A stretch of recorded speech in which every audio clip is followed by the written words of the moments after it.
Vamos começar com a relação com o nosso dinheiro, passando pelo planeamento financeiro, o que é investir e quais são os mitos financeiros e o ser conservador e investir.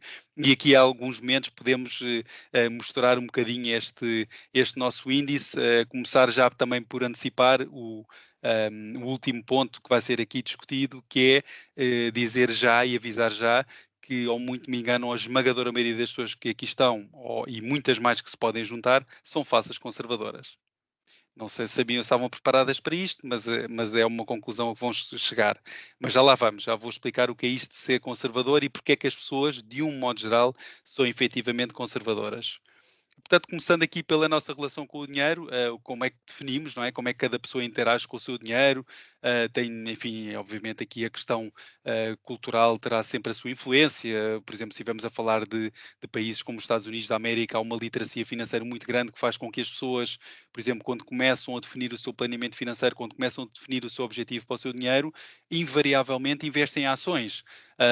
E porquê? Porque têm conhecimento financeiro, é certo, e também porque, obviamente, têm um tecido empresarial tal que também porque a maioria das empresas, como está cotada em bolsa, as pessoas identificam-se com as empresas, como se calhar nós cá identificamos com as empresas que estão cotadas em bolsa, quer seja um Millennium BCP, quer seja uma Navigator, quer seja, enfim, a Jerónimo Martins, a própria Gal. Portanto, quando as empresas nos dizem alguma coisa, e obviamente aqui as empresas portuguesas dizem-nos mais do que as empresas norte-americanas, não é? Porque são empresas que, enfim, que estão associadas à nossa economia, ao nosso país, há uma certa predisposição em investir nelas com relativa facilidade. A questão é muitas vezes é que não se avalia o risco e, portanto, a esmagadora maioria das pessoas teve a infelicidade de investir porque conhecia a marca portuguesa de qualquer empresa que era cotada em bolsa, perdeu o seu dinheiro ou viu o seu dinheiro altamente desvalorizado. E basta pensar nos bancos que entraram numa situação de resolução, quer tenha sido o Manif, quer tenha sido até o próprio UBS, e o valor das ações foi totalmente perdido. Portanto, houve uma destruição de capital tremendo e, no entanto, as pessoas acreditavam, porque a empresa era portuguesa, porque a empresa aparentava ter uma determinada dimensão, que não podia falir. Pronto, os norte-americanos disto têm mais sorte, têm empresas como a Apple, como a Microsoft, como a Nike, e isso tudo, como nós sabemos, são hoje em dia das maiores empresas nos seus setores de atividade e, portanto, o espelho do crescimento dessas empresas materializa-se no valor das suas ações. Por isso é que há muitos multimilionários norte-americanos que têm, de facto, a capacidade de ver multiplicado o seu dinheiro, porque investe em empresas que de facto têm aqui, para além da escala global, um potencial de crescimento extraordinário. Não impede que haja, obviamente, empresas norte-americanas a falir. Portanto, aqui, mais uma vez, a relação com o nosso dinheiro, a tal a importância que estava aqui a referir, se calhar com alguma convicção em relação à cultura, em relação também ao país onde estamos, obviamente, a condição financeira atual também ajuda a ter poupança acumulada, a própria fase de vida. Avançando, portanto, na relação com o dinheiro, a verdade é que é sempre bom criarmos aqui bons hábitos, não é? É sempre bom, lá está, nós chegarmos aqui a um patamar tal em que sabemos que a partir do momento em que eu tenho ou gero um rendimento que tipicamente vem pelo trabalho, eu vou definir um meu planeamento financeiro, eu vou definir um objetivo que é, eu vou começar a poupar, eu vou começar a ter complementos à reforma, porque é muito engraçado, nós sabemos perfeitamente, e se calhar mais até a nossa geração, sabe perfeitamente que a segurança social não vai ter a capacidade, quando chegamos à reforma, de acomodar as nossas necessidades ao ponto de nos retribuir aquilo que nós entregamos para a nossa reforma, e, no entanto, muitos de nós, obviamente a esmagadora maioria das pessoas que não têm literacia financeira, não fazem uma poupança, não criam um bom hábito de criar uma poupança, mesmo sabendo que é comentado e até se calhar acreditamos nisso, mas enquanto efetivamente não sentirmos isto, e é engraçado que mesmo as pessoas que já estão na reforma e que sentiram os seus cortes no período da maior crise de dívida soberana europeia desde 2011, ainda assim não foi suficiente. Portanto, as pessoas ainda assim não criaram um bom hábito, não criaram aqui um mindset mais favorável para o seu sucesso financeiro. Não sei o que é que tem de acontecer, não sei se é cortar radicalmente a reforma, mas eu acho que não é por aí. Eu acho que tem que ser efetivamente pela educação da literacia financeira para que as pessoas vejam efetivamente o entusiasmo de, ao criar um bom hábito de poupança, eu vou ter sucesso financeiro. Um, Relativamente também aos traços que definem aqui um mindset para termos maior sucesso financeiro, é importante definir os objetivos, não é? Para podermos tomar decisões de investimento mais também moldadas às nossas necessidades. E aqui a pensar, e nem sempre é fácil este exercício, isso posso dizê-lo até com experiência própria, o exercício de nós definirmos aqui o objetivo, ou seja, o objetivo é o que é que eu quero fazer com o meu dinheiro? O que é que eu quero fazer com a poupança do meu dinheiro? Eu quero comprar uma casa?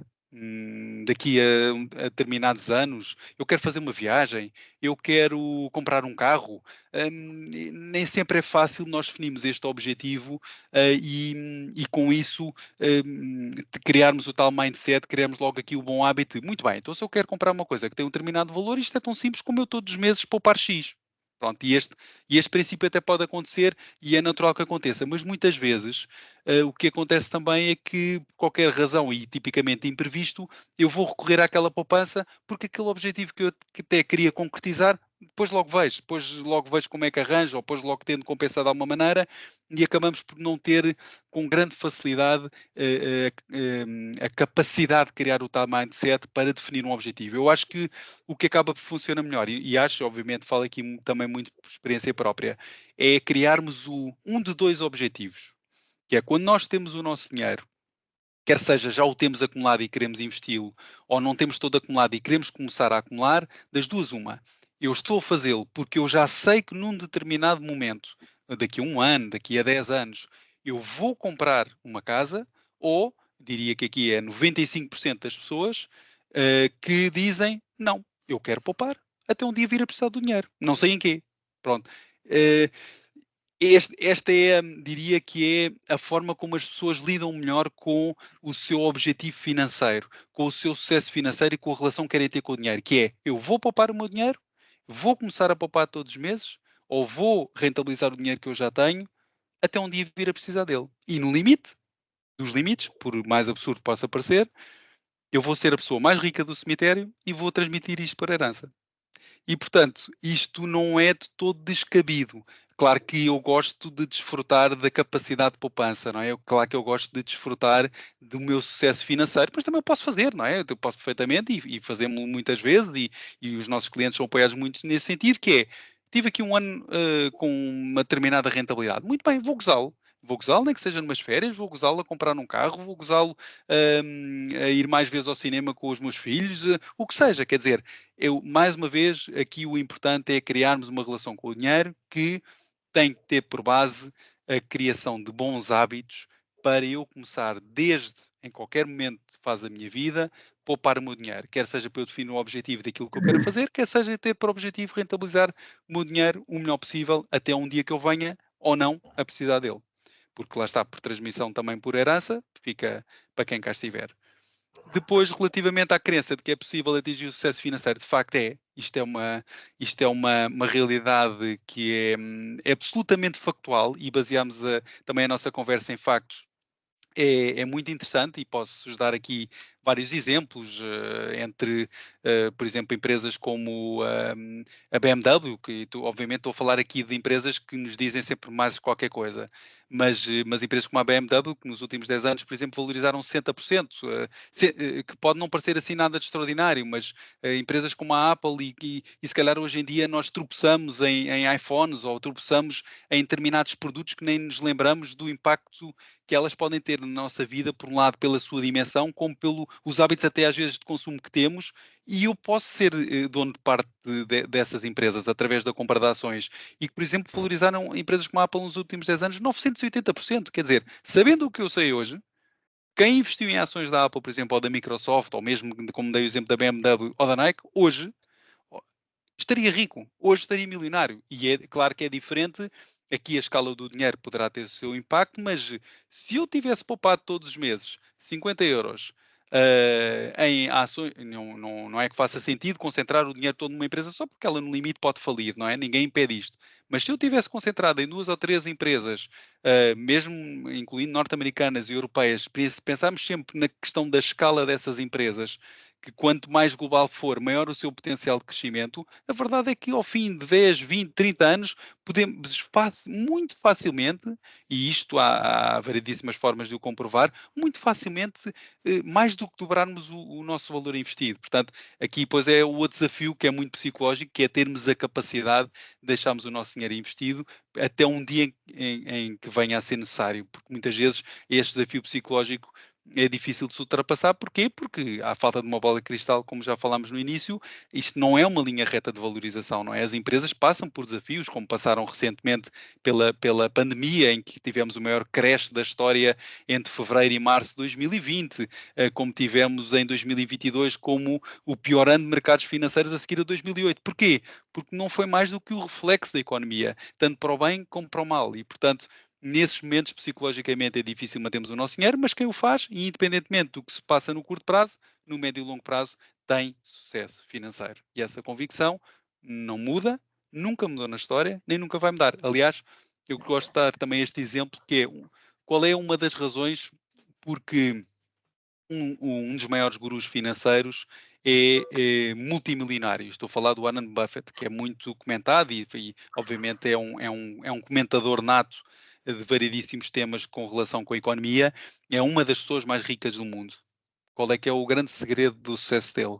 A maioria das pessoas pode não saber. Bem, obviamente é ser rico, é ser muito rico, mas como é que ele se tornou tão rico, não é? Porque investe há mais de 70 anos. Esse é que é o grande segredo. E ele já o disse várias vezes. O que eu faço é há 60 anos que invisto em empresas. E empresas, obviamente, que acredito, que obviamente têm toda uma estrutura por trás de consultores e de, obviamente, analistas que analisam as empresas. Obviamente, há umas que correm melhor, outras que correm pior. Mas o que faz tão simplesmente é investir o seu dinheiro e capitalizá-lo. E ao fim de 70 anos, como devem imaginar, empresas, principalmente norte-americanas, que existem há 70 anos, quer seja a própria Coca-Cola, enfim, tantas outras como seja o próprio McDonald's, enfim, a própria IBM. Em 70 anos, essas empresas hoje em dia são colossos absolutamente extraordinários que tornam qualquer pessoa rica, não é? O desafio é, psicologicamente, estarmos investidos durante 70 anos. Mas, enfim, não temos que pensar a 60 anos, eu já não tenho essa capacidade sequer de poder pensar a 60 anos, a não ser com a evolução da medicina pela inteligência artificial seja possível viver outros tantos, mas quem sabe, mas de facto, mesmo que seja pensar a 10 anos, que não é, até porque se perguntarem, quem, por exemplo, tem alguma poupança acumulada, e não interessa se são 1000, obviamente, mais uma vez, reforço, iniciar a nossa poupança com 1000 euros, ou com 100 000 euros, ou com 1 milhão de euros, naturalmente que o potencial de rentabilidade é diferente, mas nada impede a acumulação de riqueza à medida que eu defina um objetivo, à medida que eu defina um bom planeamento financeiro para conseguir constituir uma poupança. Portanto, o que eu digo é, se nós pensarmos ao tempo que temos o nosso dinheiro parado, provavelmente já passaram 10 anos. E provavelmente não o rentabilizamos minimamente. E provavelmente nem sabemos, porque quem, obviamente, partindo aqui do princípio desse dinheiro que esteve ou à ordem ou em depósitos a prazo, nos últimos 10 anos, o rendimento foi zero. Pior, foi negativo, porque se considerarmos a inflação acumulada dos últimos 2 anos, tem menos 20% do dinheiro. Portanto, perdeu o poder de compra. E isto é terrível, não é? E isto muitas vezes até leva muitas vezes a que haja aversão para o investimento, porque uma pessoa vê, eu não consigo rentabilizar o meu dinheiro e ainda estou a perder poder de compra. Portanto, quando pensamos nisto que investir a 10 anos pode parecer muito tempo, não é, porque provavelmente temos há mais de 10 anos o dinheiro sem o rentabilizar. Portanto, também é interessante pensar, obviamente, por um lado, na predisposição que é preciso ter para o investimento de longo prazo e, por outro lado, que não é assim tão difícil termos dinheiro investido a longo prazo, tendo em conta o tempo que já temos o nosso dinheiro parado.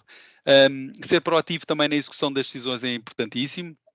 É, portanto, termos aqui as tais ações periódicas para favorecer os nossos objetivos, termos também aqui um conjunto de objetivos secundários. Nós vamos ver isto mais à frente, de uma forma mais, diria que mais simples de se entender. Portanto, seguir também boas práticas de curto prazo para atingirmos o nosso sucesso financeiro, não ter medo de errar ou falhar. Aqui, se calhar, chama a atenção, não, nada nos pode ou deve impedir, e aqui por muito respeito também que seja na representação do BIG, de procurar aconselhamento financeiro. Eu no limite posso e devo questioná-lo. Ou seja, eu não tenho, porque por isso é que existem bancos, não é? Por isso é que existem consultores de investimento, por isso é que existem gestores.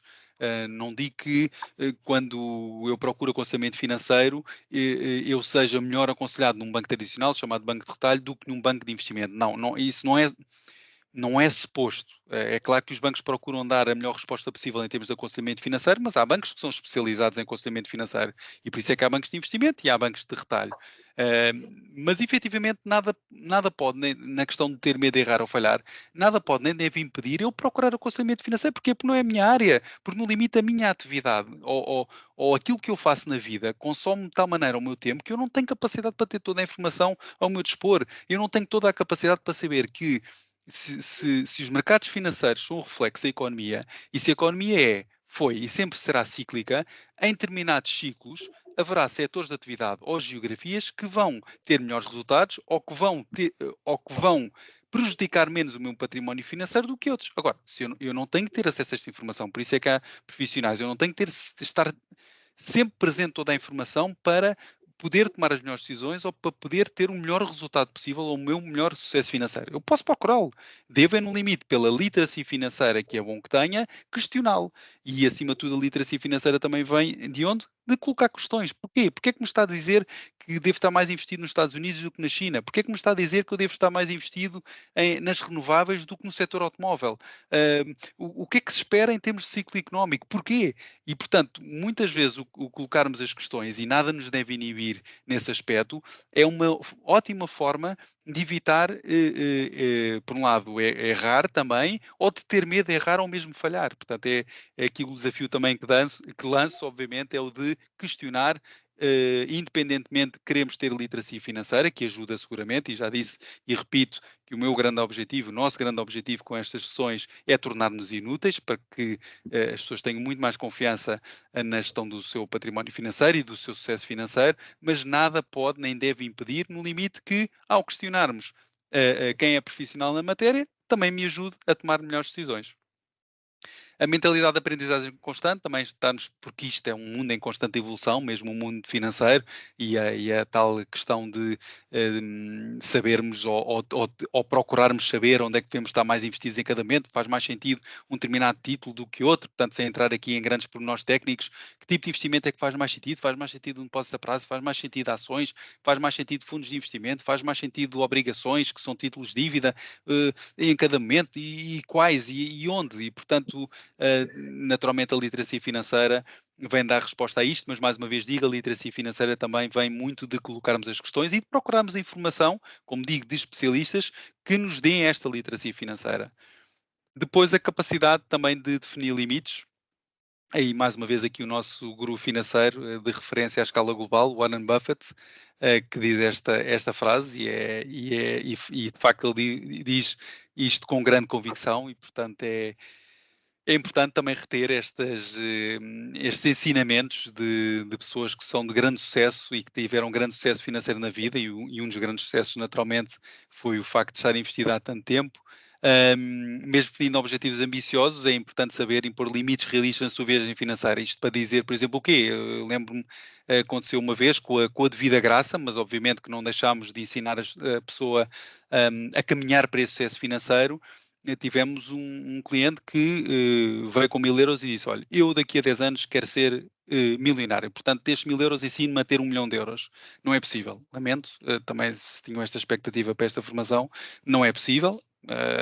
Diria que, claro, ao fim de 10 anos termos 800% desses 1000 euros é absolutamente extraordinário, ninguém fica indiferente a isso, mas transformar-se em 1 milhão de euros não é fácil. Mas é um processo que, por exemplo, que aconteceu com enorme sucesso para este senhor que tivemos a oportunidade de conhecer, que foi, não se limite a esses 1000 euros. Esses 1000 euros são o seu ponto de partida. Agora, defina o seu objetivo, que já definiu e muito bem, que é ser milionário. Para isso, vai ter que poupar X por mês. Obviamente, porque depois temos que considerar aqui a rentabilidade que vai ter, mas obrigue-se a ter todos os meses um objetivo que agora que já definiu, que é o de poupar X valor todos os meses. Pronto, e foi isso, e hoje em dia é uma história interessante que até podia estar aqui a participar nesta formação para dizer, de facto, teve sucesso financeiro, esta disciplina de querer iniciar uma relação de investimento financeiro, uma relação de planeamento financeiro para atingir um determinado objetivo, não sendo obviamente irrealista, ao ponto de eu com 1000 euros daqui a 10 anos querer ter 1 milhão de euros, diga-nos como. Se calhar se todos soubéssemos, faríamos isto apenas por graça, não é? Não estaríamos todos aqui seguramente. Mas pronto, depois disto temos vários exemplos. Temos o exemplo da pessoa que é forradora, não é? Que tem o foco só em acumular dinheiro por via da poupança. Também privilegia mais a segurança financeira. Depois temos o exemplo de quem é o consumidor, que se foca muito mais em consumir, obviamente em rentabilizar a sua vida, não é? Não procurando tanto acumular dinheiro, procura satisfazer mais aquilo que são as suas necessidades de curto prazo. E depois temos alguém que é planeador, portanto, alguém que de facto se foca tanto nas suas receitas, nos seus gastos. Vamos explorar isto também um pouco mais à frente para perceber como é que dentro destes mindsets tipo nós nos podemos e devemos enquadrar, sendo que obviamente aqui o planeador diria que é a pessoa mais equilibrada, porque acho que também nesta matéria temos que ter aqui algum equilíbrio. Também comente por graça, não são raras vezes em que felizmente no investimento de longo prazo de facto o sucesso é possível e está acessível a todas as pessoas em função do aconselhamento financeiro que prestamos, ou que é possível prestar por bancos de investimento.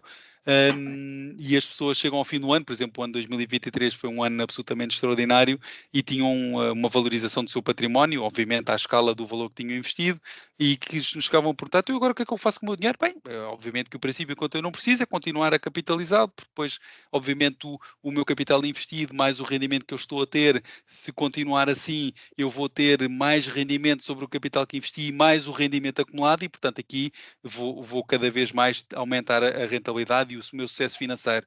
Mas nós muitas vezes desafiamos as pessoas a dizer: gaste, consuma, vá de férias, divirta-se com o dinheiro que ganhou, desfrute disso.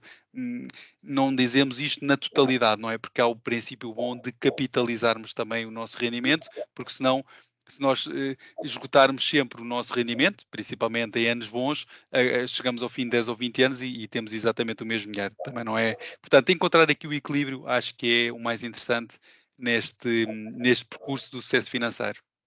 Aqui nos exemplos do investidor também é alguém que foca aumentar a sua riqueza, também através de uma jornada de investimento, sempre focado no longo prazo. O investidor é alguém com que nós nos identificamos muito enquanto consultores de investimento, com base também muito em factos.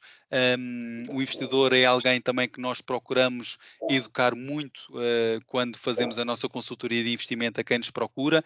Mais uma vez, apesar de estar aqui a representação do BIG, nós, bancos de investimento, consultores de investimento, é isso, orientamos muito mais para este mindset do cliente investidor ou do investidor que queremos transformar os nossos clientes. Portanto, esta de facto é uma das melhores formas de gerar e acumular riqueza, sem dúvida, sendo que exige um maior foco em literacia financeira, que não impede, mais uma vez, como fiz questão de referir, de procurá-lo. Ou seja, procurar a literacia financeira é procurar, através obviamente, profissionais da matéria, a forma de investir o nosso dinheiro a longo prazo com maior rentabilidade.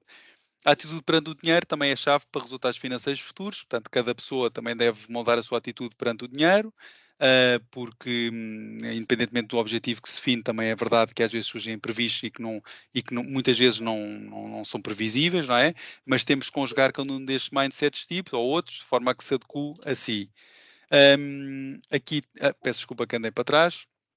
Aqui sim entramos na parte do planeamento financeiro, ou seja, na parte que é praticamente inexistente na vida das pessoas, a esmagadora maioria das pessoas, mesmo como dei aquele exemplo das milhares de pessoas que já conheço, se calhar se conheci 5 que definiram o seu planeamento financeiro foi muito, mas este é o caminho, diria que o planeamento financeiro é o caminho para, por um lado, nós queremos procurar ter maior literacia financeira e, por outro lado, consegui-lo. Com este planeamento financeiro, o que é que se pretende? Pretende-se, obviamente, definir aquilo que é as minhas receitas, aquilo que é os meus gastos. Como é que eu consigo definir o meu planeamento financeiro? Eu tenho que saber quais é que são as minhas receitas, tenho que saber quais são os meus gastos, tenho que definir também objetivos financeiros que vou ter no futuro, tenho também, dentro dos passos que estão aqui, obviamente, apresentados, criar um plano financeiro, otimizar os recursos financeiros para conseguir também atingir estes objetivos. Vamos ver como é que isto se faz. Porque é que o planeamento financeiro é tão importante? Porque, obviamente, por um lado, eu ao tomar as decisões financeiras informadas, também aproxima muito mais dos meus objetivos. Há situações, obviamente, de riscos que também são associados à nossa vida e que muitas vezes sendo imprevisíveis, nós conseguimos acomodar a partir do momento em que temos um planeamento financeiro, aumentamos o nosso foco e a nossa disciplina também no sucesso financeiro, que é importante, e adequamos também as nossas receitas para ter uma maior satisfação pessoal. Quer dizer, ninguém é indiferente a ver a sua poupança a acumular-se, ninguém é indiferente de ver o seu património financeiro a rentabilizar-se, ninguém é indiferente de ter um sucesso financeiro, ainda para mais quando, obviamente, ouvimos com muita frequência em qualquer sítio, se for preciso. Hoje em dia já não se diz quando chega aos ouvidos de um taxista, com todo o respeito pela profissão, mas se calhar pelos ouvidos, quando chega aos ouvidos de um condutor do Uber, que investe em bitcoins e que tem um sucesso tremendo, qualquer pessoa quer, não é? Qualquer pessoa sente essa vontade, mas muitas vezes o resultado que se consegue não é aquele que se diz ser possível, porque lá está, porque ninguém tem uma bola de cristal, mas ninguém é indiferente, efetivamente, ao sucesso de um planeamento financeiro e, portanto, o estímulo e o tomarmos a iniciativa deste planeamento financeiro vai trazer também aqui um sucesso pessoal e uma satisfação pessoal absolutamente gratificante. Então, começamos por ter aqui a forma de mapear as nossas receitas e este é um mapa que todos podemos utilizar de uma forma muito simples e pegando aqui nas receitas líquidas mensais, sabendo qual é que é o nosso salário líquido, rendimentos de trabalhos esporádicos, podemos ter dividendos, os recebidos também por depósitos a prazo, rendas, portanto, definir para mapearmos as nossas receitas, para definirmos o nosso planeamento financeiro, quais são as nossas receitas líquidas mensais, portanto, apurá-las, chegando a um total. Isto, obviamente, é para cada pessoa. E depois definirmos, em função das receitas, quais são ou qual é a forma como nós vamos utilizar essas receitas. E aí isto vai definir o nosso planeamento financeiro. Obviamente, podemos ter aqui, por exemplo, que 50% das nossas receitas são gastos incontornáveis, como seja o pagamento da prestação de uma casa, de um carro, água, luz e gás, portanto, definir perfeitamente também o que são gastos incontornáveis. Depois temos aqui uma parte que obviamente vamos querer ter e respeitar, que é o lazer, e para o futuro termos aqui a capacidade da poupança e investimento, e portanto esta parte, estes 20% que ficam aqui alocados, serão ao fim e ao cabo aquela percentagem da minha receita líquida que eu quero definir logo como objetivo para o meu planeamento financeiro. Depois, em função das receitas e gastos, portanto, os gastos incontornáveis, o lazer, poupança e investimento, portanto, damos aqui alguns exemplos daquilo que se queira definir como alocar as nossas receitas, portanto, isto também obviamente, a resposta é dada por cada uma das pessoas, por qualquer pessoa que queira definir efetivamente o seu planeamento financeiro tem que definir muito bem as receitas, tem que definir muito bem quais são as formas como também vai alocar essas mesmas receitas e em função disto, nós chegamos ao fim e ao cabo a este mapa, não é? Temos o tipo de gastos incontornáveis, lazer, poupança e investimento, qual é que é o alvo que temos e depois é aquilo que verificamos, não é? Portanto, temos também aqui, em alguns momentos, temos de ter esta capacidade de ajustar para cumprir aquilo que desejamos, ou seja, também sermos realistas na definição deste objetivo, ou seja, na definição da alocação, ou seja, na definição da forma como distribuímos as nossas receitas. Portanto, temos de ter sempre aqui alguma capacidade de ajuste, porque ela vai acontecer naturalmente,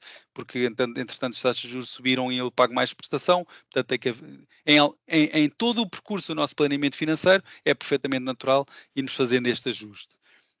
Aqui apresentamos alguns bons hábitos também financeiros que muitas vezes ajudam a definir este planeamento, que é, por exemplo, posso dar aqui um exemplo que já o tenho dado noutras sessões e que é eu ter por objetivo querer comprar o que quer que seja, e sei perfeitamente aquilo que quero neste momento, queria, por uma questão de exercício físico, queria comprar uma máquina de remo, então simplesmente o que eu faço é, quanto é que aquilo me vai custar, quando é que eu quero concretizar esta compra, quanto é que eu vou ter que colocar de lado. E, portanto, quando eu inicio a minha jornada do planeamento financeiro, logo definindo que há um valor que eu vou colocar de parte automaticamente assim que eu recebo, ao fim e ao cabo eu já estou a disciplinar-me que o valor que eu recebo líquido, para tudo o resto, quer seja o lazer, quer seja os gastos incontornáveis, é aquele valor menos o que eu já consegui poupar de lado. Portanto, este é logo um bom princípio que também podemos definir.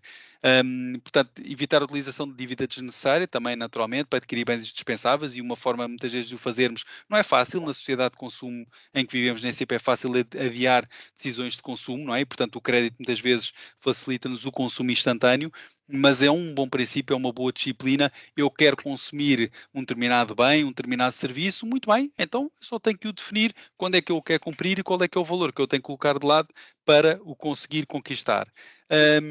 Favorecer também a criação de um fundo de emergência para, obviamente, as situações imprevistas que muitas vezes nos surgem na vida, também é importante, e conhecer na perfeição as suas receitas e gastos, para ir atualizando esta listagem de forma contínua, mantendo-se no controle de cada métrica. Temos também aqui bons hábitos financeiros que facilitam o sucesso do seu planeamento, como seja evitar atividades ou hobbies excessivamente caros, não é? Portanto, temos aqui também muitas vezes fazer este exercício que nem sempre é possível de concretizar, ou que muitas vezes, se quisermos concretizar todos os nossos excessos, vamos acabar por não conseguir poupar. Portanto, acho que um dos melhores hábitos é efetivamente este, é saber, eu tenho uma determinada receita líquida, qual é que é o valor que eu vou querer pôr de parte. Pronto, e posso fazê-lo isso de duas maneiras, que é obrigar-me efetivamente a que um valor fique logo destinado a uma determinada poupança e, portanto, eu recebo X, o valor que recebo líquido, menos aquele valor que eu automaticamente já estou a pôr de lado, ou efetivamente eu definir que em função da receita líquida que tenho, quais são os meus gastos incontornáveis e qual é o valor que eu quero destinar a lazer e o valor que eu quero destinar a poupança.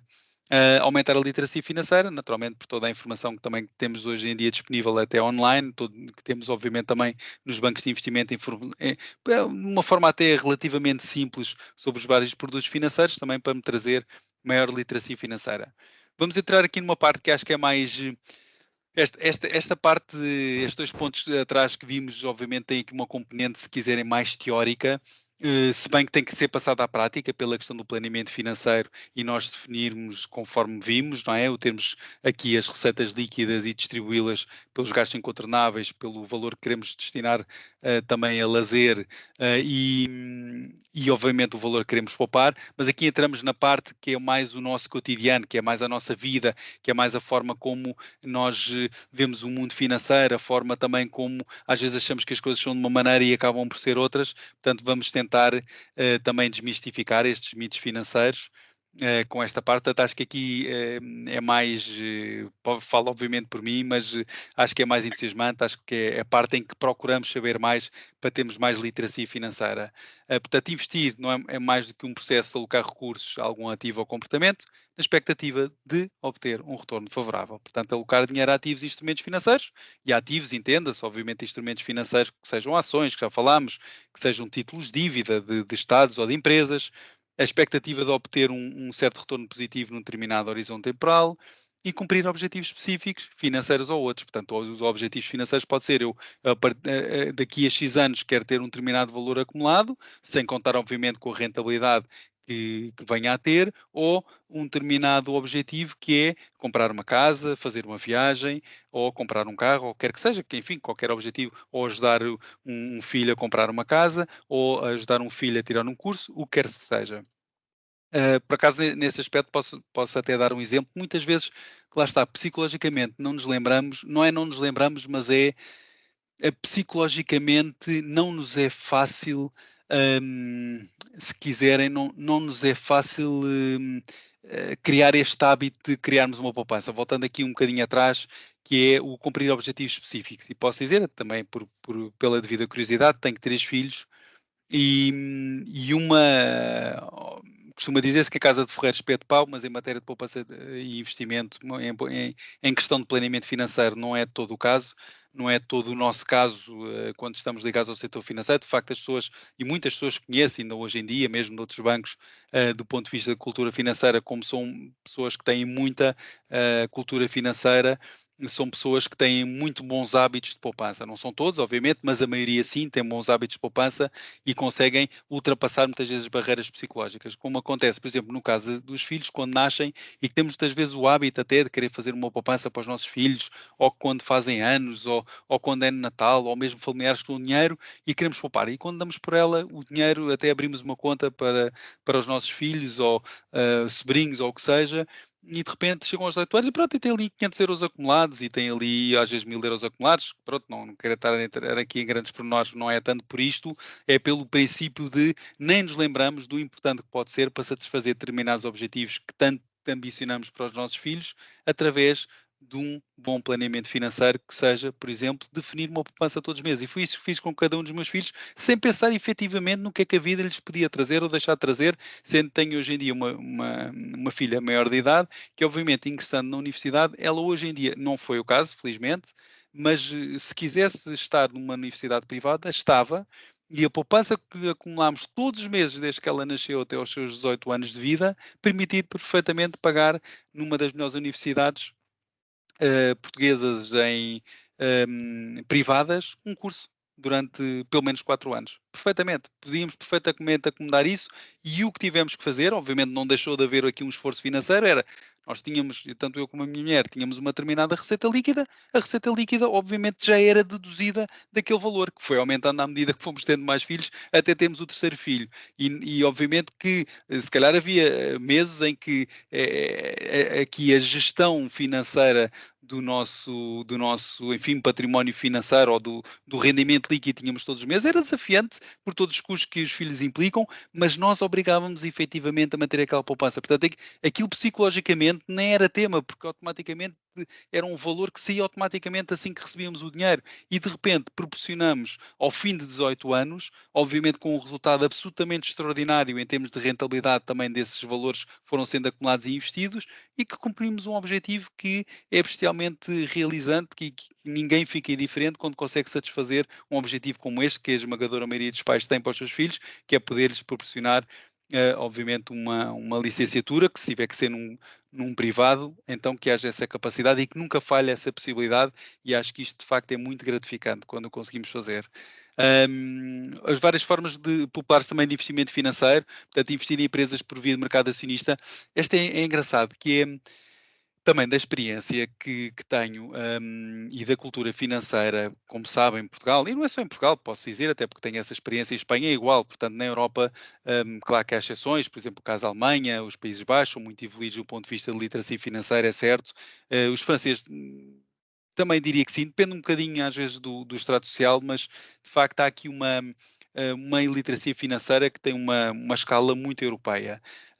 E então o que é que acontece? As pessoas em Portugal, fruto dessa iliteracia financeira, tipicamente quando investiu o seu dinheiro era em depósitos a prazo, porque era aquilo que lhes dizia qualquer coisa, ou pelo menos que lhes garantia o seu dinheiro e um determinado rendimento, e portanto não havia aí risco absolutamente nenhum, e depois investiam em ações de empresas porque as empresas diziam qualquer coisa, mas nunca sabendo sequer o risco que estavam a correr. Mas, por outro lado, o risco que estavam a correr, em muitos casos, podia ser um risco de oportunidade se tivessem investido em empresas para além das portuguesas, porque nós sabemos que, infelizmente, apesar das pessoas, muitas delas, que investiram em ações de bancos ou ações de outros setores de atividade nacional, infelizmente a economia portuguesa é de tal maneira pequena e a escala das nossas empresas, infelizmente, ainda é, agora vai tendo alguma escala, algumas delas, mas se calhar outras estão para vir, principalmente no setor tecnológico, vão ter uma escala muito mais global, é certo, mas são empresas que, do ponto de vista do seu crescimento, foram sempre muito,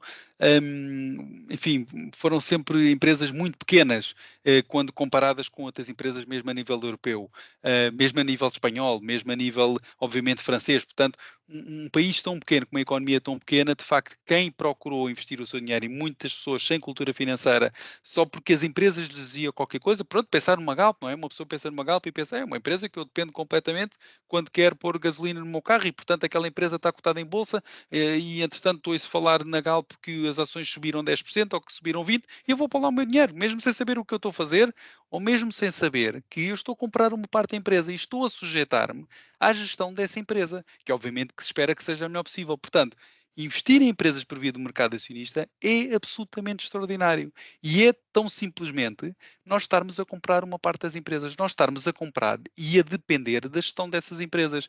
E às vezes pensarmos que no nosso cotidiano, tudo aquilo que são bens de consumo que temos, quer seja medicamentos, quer seja carros, quer seja alimentação, muitas dessas empresas estão cotadas em bolsa. Muitas dessas empresas têm o seu capital representado em ações. E eu posso, com o meu dinheiro, comprar parte dessas empresas precisamente através dessas ações. E imagine-se, conforme comentei também no início, que de repente ao fim de 10 anos, como é natural, empresas que são geridas por pessoas e quanto maior muitas vezes a empresa, melhor é a sua gestão a qualidade da sua gestão vai se materializar no aumento dos resultados das empresas. E onde é que está o espelho do aumento do resultado das empresas? No valor das suas ações. Portanto, uma ação que num determinado momento vale 1, se a empresa é bem gerida e se os resultados aumentam, então se a empresa passa a ter mais valor, aquelas ações em vez de valerem 1, vão valer 2.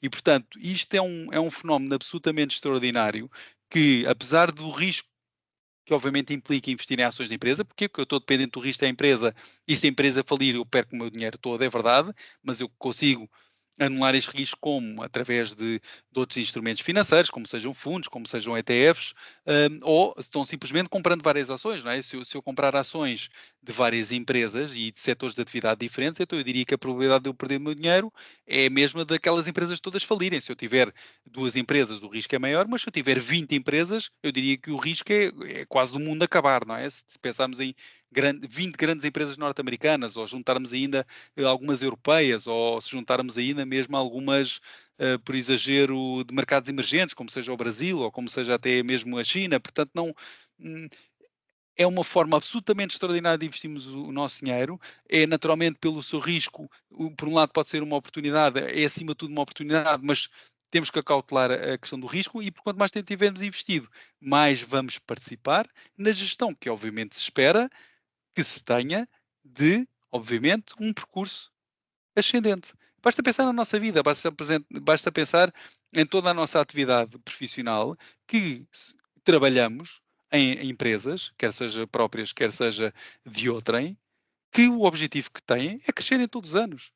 E o crescimento vem por via dos resultados. E se as empresas estão cotadas em bolsa, materializa-se no valor das suas ações. Portanto, esta é de facto uma forma, e gosto particularmente de reforçar aqui a parte do mercado acionista, porque é das formas mais extraordinárias de rentabilizarmos o nosso património financeiro, principalmente a longo prazo, porque lá está, porque como espelha o risco da atividade de uma empresa, como nós trabalhamos, quando trabalhamos todos os dias nas empresas, nós não estamos todos os dias a fazer crescer uma empresa. Um dia a empresa cresce mais porque vendem mais qualquer coisa, outro dia a empresa cresceu menos, entretanto a empresa tem mais concorrência ou menos concorrência, portanto, por isso é que as ações têm uma cotação ao segundo ao dia, não é?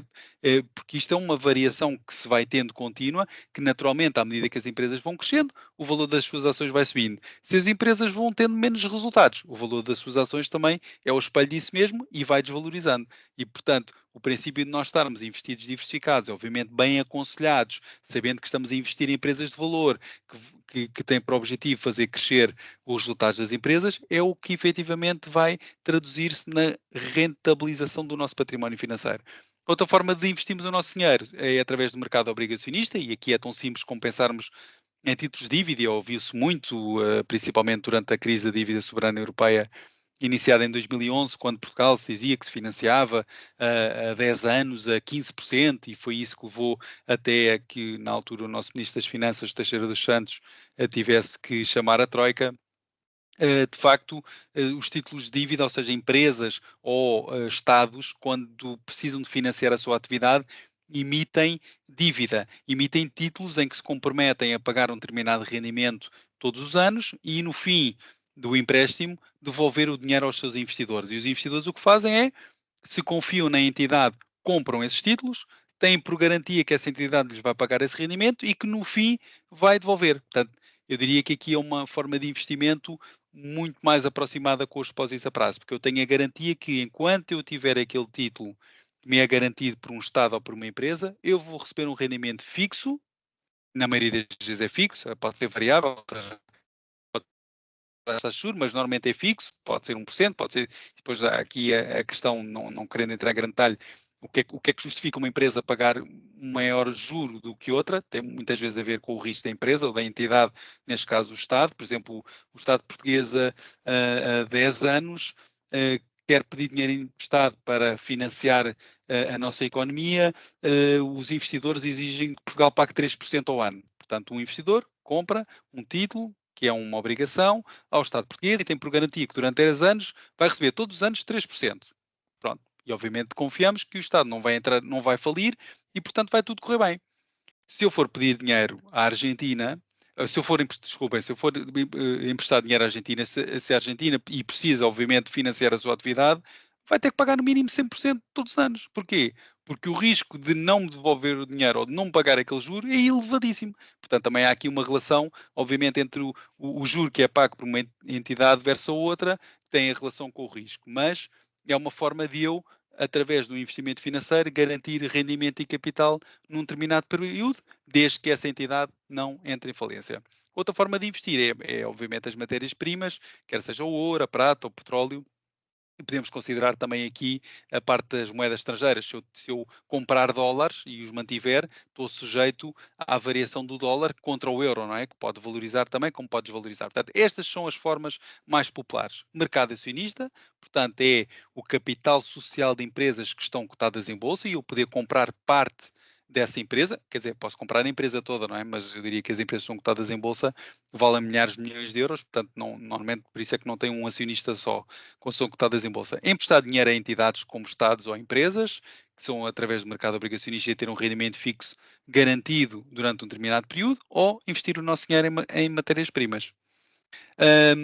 Aqui temos alguns exemplos, portanto, quando pensamos nas maiores empresas do mundo, a maioria delas são norte-americanas, quer seja a Tesla, a própria Apple, a Coca-Cola, mas aqui temos uma empresa europeia também bastante conhecida no segmento de luxo, a Louis Vuitton, que é francesa, portanto, às vezes é tão engraçado como nós estarmos a beber uma Coca-Cola e pensarmos assim, e às vezes digo isto até por curiosidade, entre amigos e até mesmo os meus filhos, que nas poupanças que lhes criamos, têm ações da Coca-Cola e terem ações de empresas que lhes digam qualquer coisa, como seja terem ações de empresas como a McDonald's. E, portanto, eles serem, às vezes estamos a ver uma Coca-Cola e pensar, engraçado, eu sou dono de parte desta empresa. Por muito insignificante possa parecer eu ter 5 ações de uma Coca-Cola, mas eu tenho uma parte desta empresa. E esta empresa, à medida que vai vendendo mais Coca-Cola, obviamente tem esse grande objetivo, não quer dizer que sempre o consiga fazer, porque pode ter concorrentes como a Pepsi que num determinado momento ou num determinado ano consuma mais, ou, por exemplo, basta pensar que na pandemia,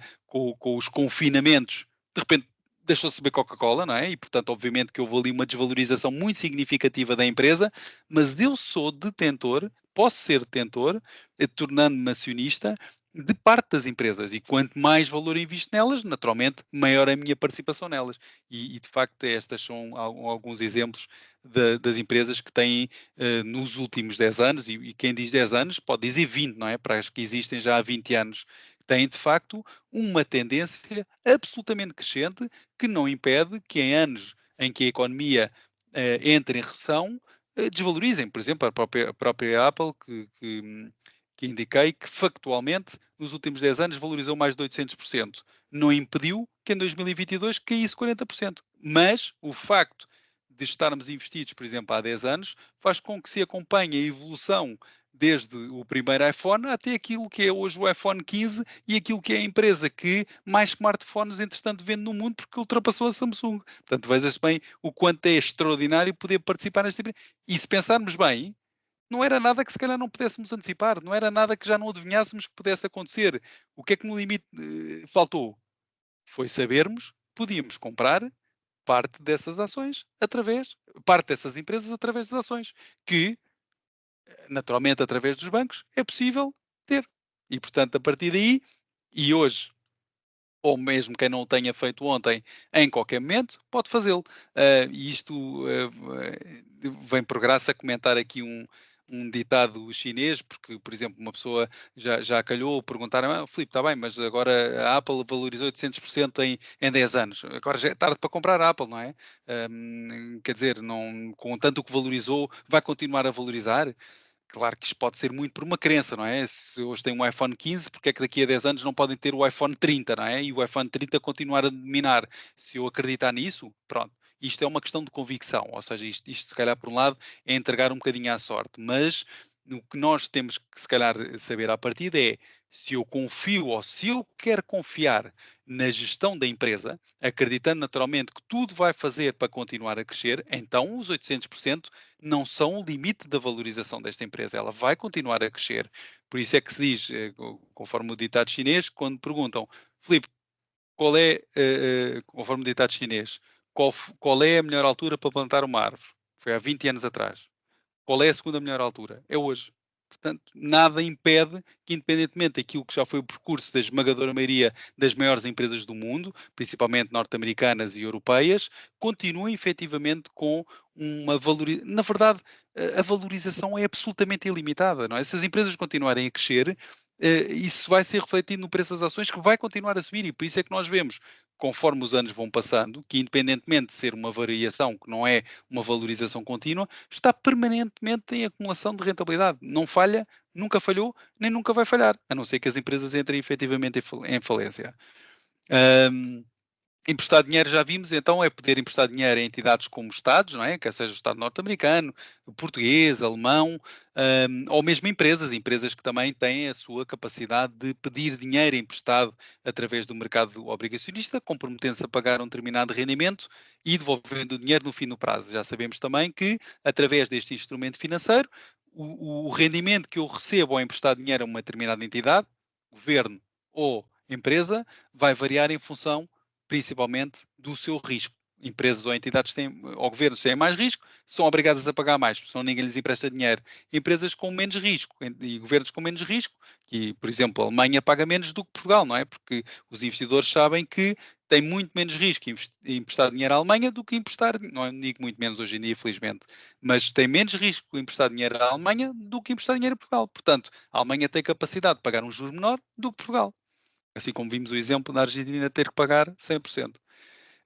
Outros exemplos, ouro-prata, portanto, participar na variação, quando acreditamos que o ouro muitas vezes pode ser aqui um instrumento de refúgio, não é? Situações como seja quando se antecipa, quando se espera que a economia venha a passar por uma situação de recessão e hoje em dia, até fruto do investimento ser cada vez mais profissional, as coisas funcionam muito em os mercados funcionam muito em antecipação, ou seja, até se costuma dizer por graça que eu devo comprar no rumor e vender na notícia, não é? Porque muitas vezes dá-se casos em que as empresas apresentam os seus resultados e os resultados até muitas vezes superam as estimativas e o preço das ações cai. Porquê? Porque isso já foi antecipado, porque cada vez mais a informação também está acessível, não é que não seja a informação a informação que é dada a conhecer no momento da notícia seja possível ter acesso a ela em antecipação, mas muitas vezes ela é criada por expectativa, não é? Os analistas já é possível ter acesso a muita informação que cria uma determinada expectativa e, portanto, em função dessa expectativa,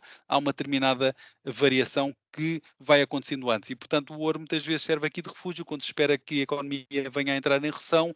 O ouro normalmente comporta-se bem como reserva de valor, mas enfim, muitas vezes também, se olharmos para a história, o ouro não tem tido assim um percurso por aí além em termos de valorização, é sempre um ativo valor, portanto é sempre uma forma que podemos também beneficiar através das matérias-primas do nosso património financeiro, como seja o petróleo, não é? Como vimos principalmente pelo escalar de uma guerra como aconteceu quando se dá a invasão da Rússia à Ucrânia, em que houve aqui um escalar do preço do gás, em que houve aqui um escalar do preço do petróleo. Portanto, muitas vezes diria que aqui são investimentos mais especulativos porque variam, obviamente, é uma expectativa de variação positiva desse preço de matérias-primas e não tanto como numa lógica de valorização do nosso património no médio e longo prazo, a não ser que se acredite que, obviamente, o petróleo possa continuar a valorizar, ou mesmo o ouro, ou eventualmente o gás.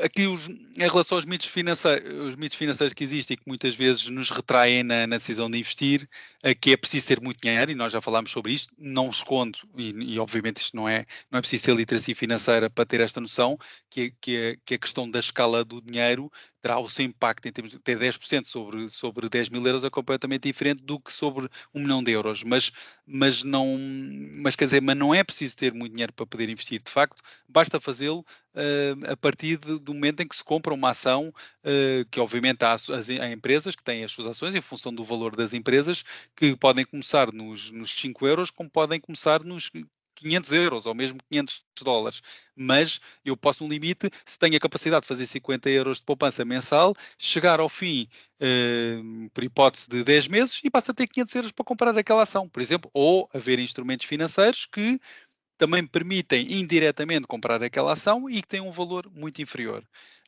Porque os benefícios de investir, de facto, independentemente dos montantes serem grandes ou pequenos, mas mesmo que sejam pequenos, são claros e evidentes a longo prazo. que é sempre demasiado tarde para começar a investir. Portanto, este também é um dos mitos tipicamente. Não, agora já é demasiado tarde, agora já tenho 40 anos, agora já tenho 50 anos, agora já tenho 70 anos. Nunca é demasiado tarde para investir, portanto, é conforme o, o ditado chinês que referi há pouco, a segunda melhor altura para plantar uma árvore é hoje. Portanto, o princípio de iniciar a poupança é um princípio de facto de grande sucesso financeiro.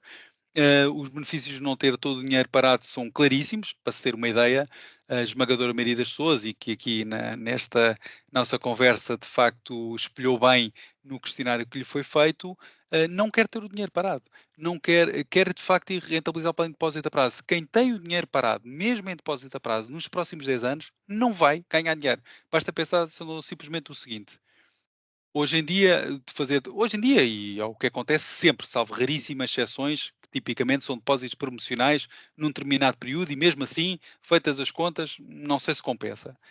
Hum, Se calhar hoje em dia conseguimos ter depósitos a prazo, porque estão alinhados com as taxas de juros de referência do BCE, na ordem dos 3% médios. Vamos aqui considerar este valor médio. Portanto, temos aqui cerca de 3% de retorno, que obviamente é melhor do que ter o dinheiro a zero, naturalmente, mas vamos imaginar que temos este 3% de retorno sobre o nosso capital. Ora bem, sabemos que o Estado, porque diria que se calhar indiretamente participa no aconselhamento financeiro que nos presta. Estou a dizer isto, obviamente, por graça, não o faz, mas fica-nos com 28% desse rendimento. Portanto, nós investimos o nosso dinheiro, que tivemos que o construir, por assim dizer, e constituímos um depósito a prazo. E temos 3%. E o Estado fica-nos com 28%. O rendimento líquido que vamos obter são 2,6%. Temos praticamente 2% de rendimento líquido. E isto vai sempre acontecer durante o resto da nossa vida, que é os depósitos a prazo não combaterem sequer a inflação. Porque se pensarmos que a inflação está neste momento entre os 3% e 3,5% e não é descontado de qualquer imposto, então nós vamos estar sempre a perder dinheiro. Vamos perder menos dinheiro do que estar à ordem, é verdade. Mas enquanto tivermos o nosso dinheiro parado em depósitos a prazo, nós não vamos aumentar o nosso poder de compra. E isso vamos ter essa noção também mais à frente. Portanto, aqui lance claramente o desafio: se hoje é um bom momento para tomar a decisão de investimento, porque nunca é tarde demais fazê-lo, então eu tenho cada vez mais iniciar a minha jornada de investir para além de qualquer aplicação que não me combate a inflação e, portanto, que não vai permitir acomodar o aumento do custo de vida e que não vai permitir sequer cumprir com um grande objetivo de vida, porque eu não vou conseguir aumentá-lo. Portanto, os benefícios de não ter o dinheiro parado são claríssimos. Hum, Que é tentar sempre comprar em baixa e vender em alta. Isto também isso é em linha com o que já falámos, de ninguém tem uma bola de cristal, portanto, isto também não vai ser possível acontecer. Acharmos que vamos comprar em baixa e vamos vender em alta. Aliás, isto também historicamente está comprovado. Há um gráfico que espelha isto muito bem, que quem procura identificar estes momentos de vender em alta e comprar em baixa tem piores resultados do que quem se mantém investido, porque nunca ninguém vai acertar, a não ser por pura sorte, não é? Mas para isso temos os casinos. Ninguém consegue acertar no momento ideal, nem de alta nem de baixa. Pode tentar a sua sorte, não é? Mas por isso é que está comprovado que historicamente quem procura fazê-lo, em média, tem muito piores resultados do que quem se mantém investido, porque ninguém consegue acertar exatamente no momento em que há uma recuperação dos mercados ou no momento em que há uma queda dos mercados. Portanto, é verdadeiramente impossível achar que alguém o consegue fazer, porque nem nós, nem ninguém no mundo inteiro tem essa capacidade. É de facto uma postura, por isso é que se diz que é uma postura utópica e, na maior parte das vezes, são oportunidades perdidas a longo prazo. Até porque há uma coisa aqui muito importante, mesmo para quem diz que o consegue fazer, que é: quem é que sabe qual é que é o momento? Quem é que inclusivamente sabe que vai ter a capacidade de considerar que aquele momento de queda é que é o momento de entrada? Porque muitas vezes o que acontece, e nós temos essa experiência é verdade que é um número muito reduzido de clientes, procura fazê-lo, o mercado cai e não entram, porque estão à espera que caia mais. E não entram, e depois sobe um bocadinho e já não entraram, e depois não entram porque estão à espera que caia novamente, e depois já não cai porque volta a subir, e depois nunca entram. E nós temos, apesar de muito poucos exemplos, nós temos variedíssimos clientes que estão há 5 anos à espera de entrar, e não entram nem em baixa nem em alta, e estão há 5 anos a perder dinheiro fruto da inflação. É absolutamente extraordinário. Portanto, estar investido é, é naturalmente o melhor sentido e o melhor sentido de oportunidade que podemos dar ao nosso dinheiro, porque naturalmente com o passar do tempo nós vamos conseguir ter a longo prazo variedíssimas oportunidades. Que é preciso ter um conhecimento muito elevado sobre as finanças também é um mito, de facto, não é preciso.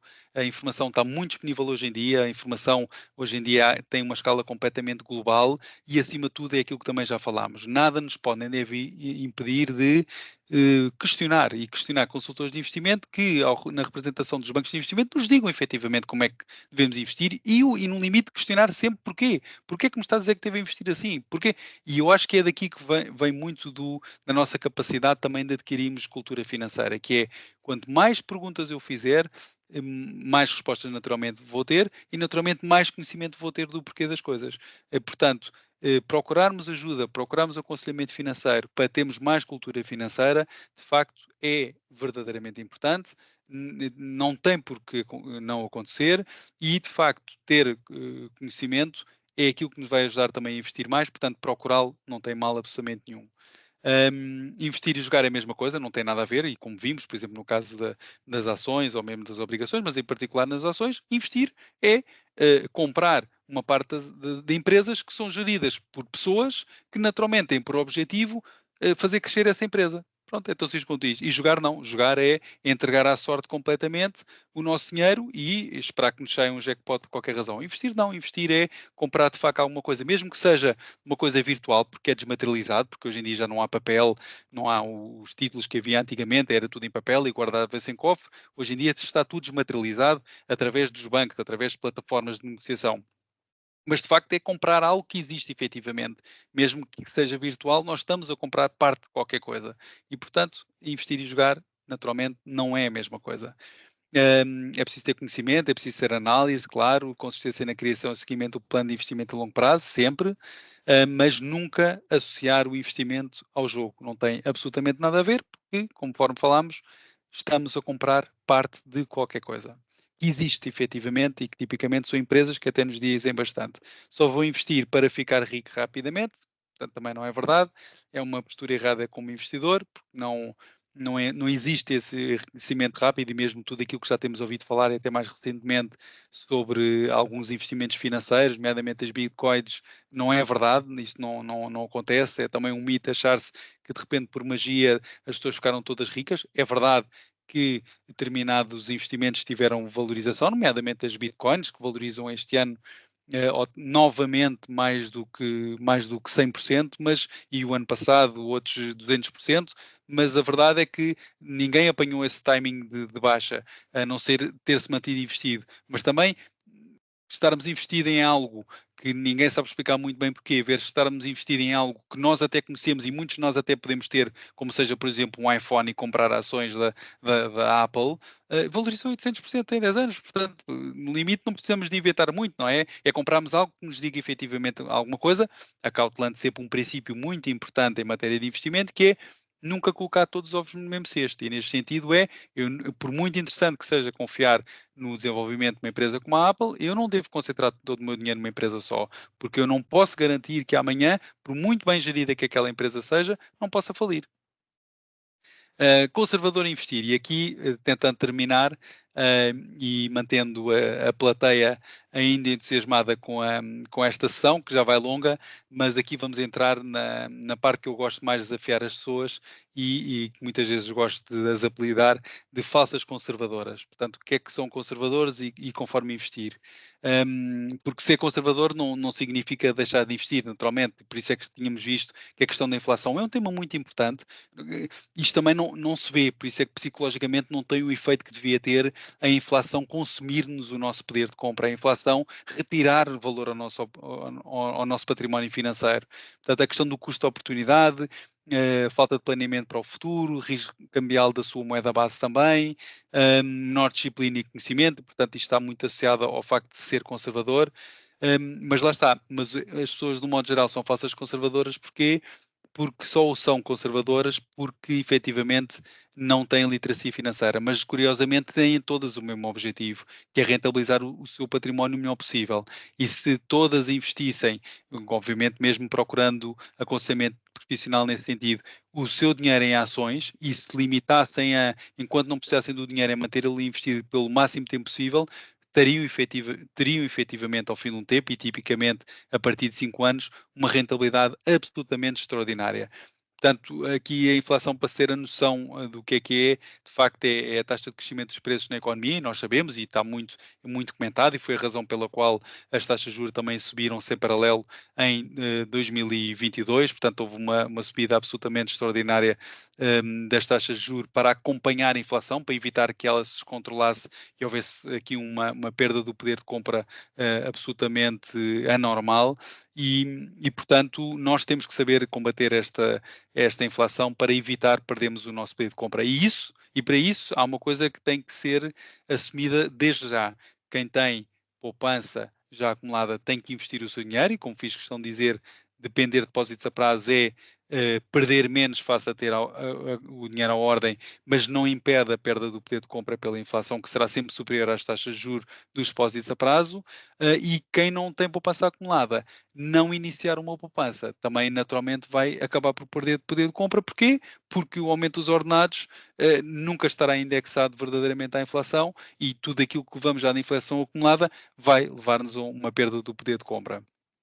Portanto, é importante sabermos a inflação, e aqui vemos neste gráfico aquilo que tem sido a evolução desde 2000 do preço do cabaz de 100 euros. Portanto, veja-se bem o que é que um cabaz tipo de bens essenciais, portanto, podemos considerar bens alimentares, custava 100 euros há 20 anos atrás, hoje custa mais 160 euros. E a esmagadora maioria das pessoas, não procurando rentabilizar o seu património financeiro, e obviamente há que convir dizer que uma das razões por não o fizeram não é porque não tivessem vontade, era naturalmente porque eram conservadores, porque tinham receio de arriscar o seu dinheiro, tinham receio de colocarem o seu dinheiro investido para além de depósitos a prazo, não tinham a cultura financeira para o fazer, não tinham confiança também a quem as aconselhava, ou muitas vezes até não procuravam esse aconselhamento financeiro mais profissional. Portanto, naturalmente, não foi porque não quiseram, não é? Foi porque não sabiam como o fazer. Portanto, veja-se bem o que é em apenas 20 anos, e muito acelerado aqui pela pandemia, desde 2020, o quanto se perdeu o poder de compra. Isto é absolutamente assustador. Portanto, houve aqui uma perda de poder de compra